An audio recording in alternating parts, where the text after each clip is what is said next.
parents are society's protectors. Kate! Children depend on it for their lives. But some women break the parents' code. Kate, Joe! I can't do it, I'm afraid! Like Deborah Green, one night in Kansas City. You jump now!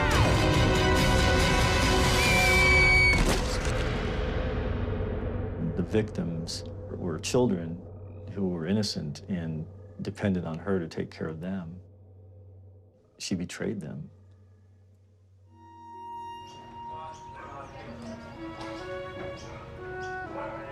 To the world in the early 1990s, this is a successful family. Dr. Mike Farah is a promising cardiologist.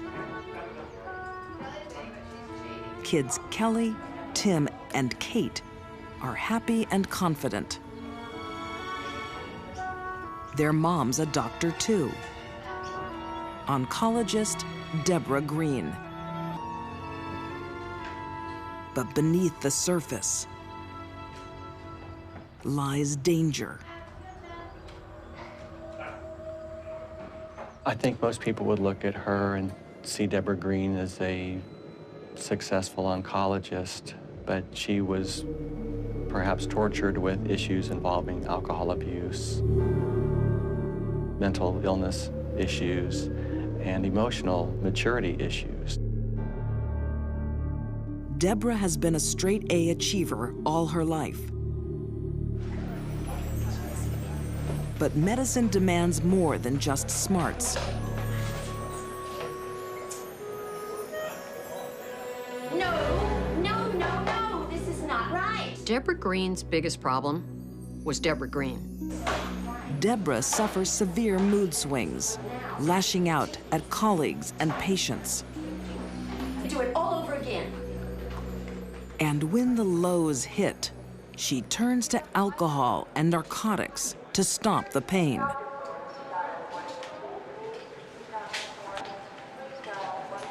She wasn't cut out for dealing with patients. I mean, she was, very smart and technically maybe a good doctor, but her bedside manner was lacking.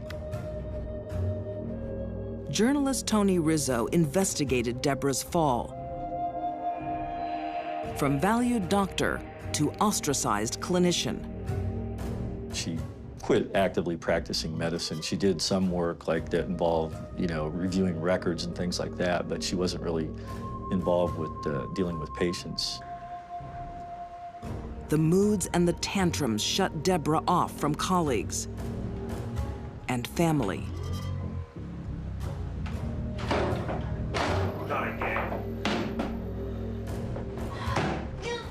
She rose to a pinnacle very early in life, but her personality didn't keep up with it.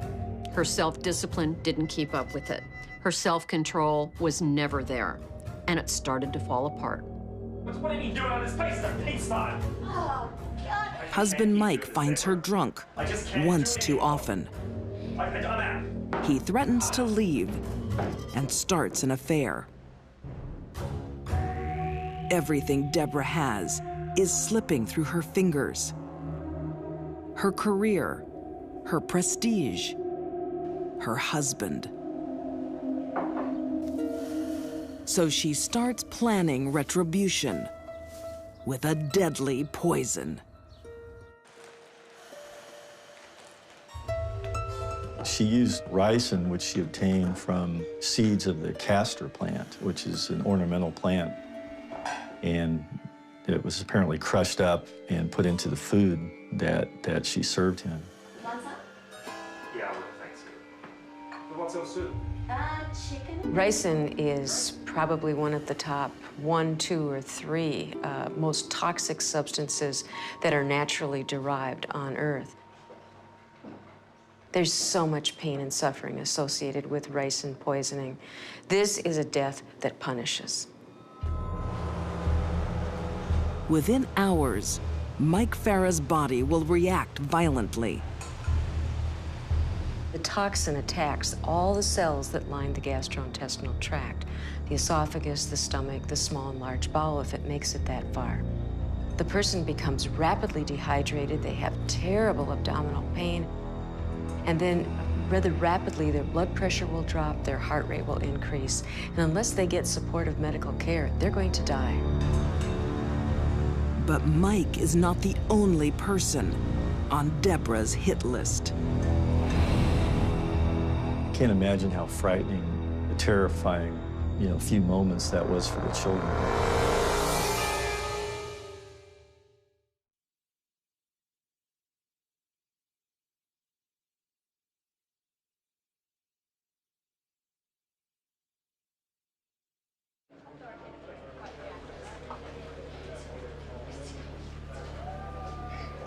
Dr. Deborah Green is having a breakdown.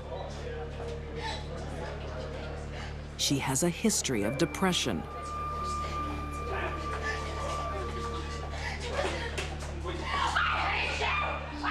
Her husband, Mike, can't control her. Mike had taken Deborah to the hospital in an attempt to have her mentally committed. Mike has found poisonous castor beans in their home and thinks she's trying to kill herself. The doctor examined her and determined that it was a family dispute and was not something that would be a mental commitment situation. Mike doesn't realize the deadly poison was meant for him.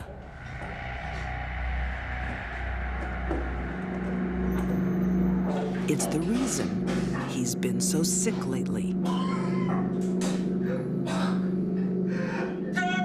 The dose wasn't enough to kill him. But his wife hasn't finished yet. When Michael tried to commit Deborah Green at the hospital, she made a statement to him that you will get the children over our dead bodies. Exasperated by his wife's behavior, Mike moves out of the family home. But the arguments continue. At about 11:30 p.m., Deborah and her husband had a heated argument over Deborah's drinking and issues with caring for the children.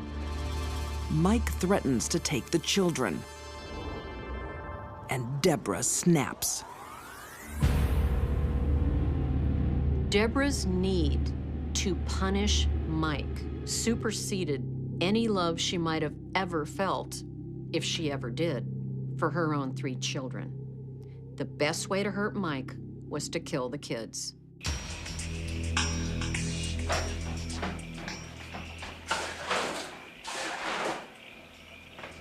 The events of that night were sort of a perfect storm of 3 different factors.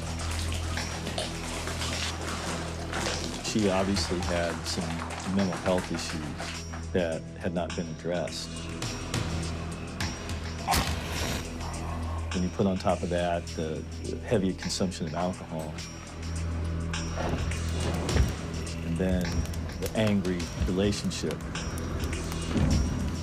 I think that in that moment, she did a monstrous thing. She set the house on fire. Upstairs, Tim, Kate, and Kelly are soon woken by flames.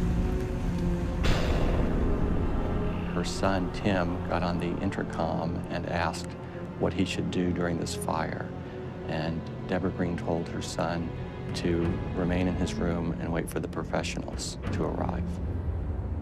I can't imagine how frightening, terrifying, few moments that was for the children. Kate heads straight for the window. Kate! And makes her way onto the roof. She has a simple choice: jump or perish. Kate, jump! I can't do it, I'm afraid! You jump now!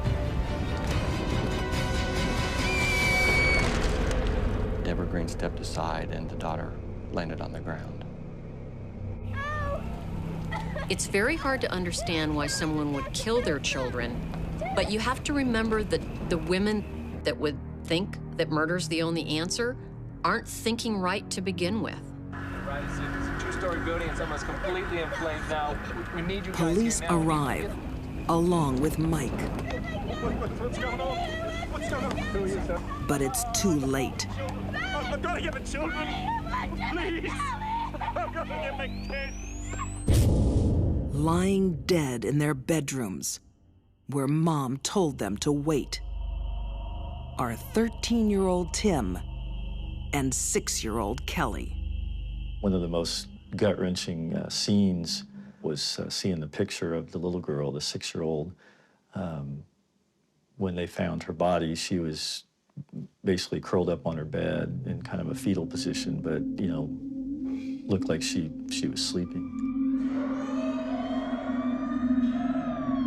I could not begin to imagine how her husband would feel after having lost 2 of his children to what she did.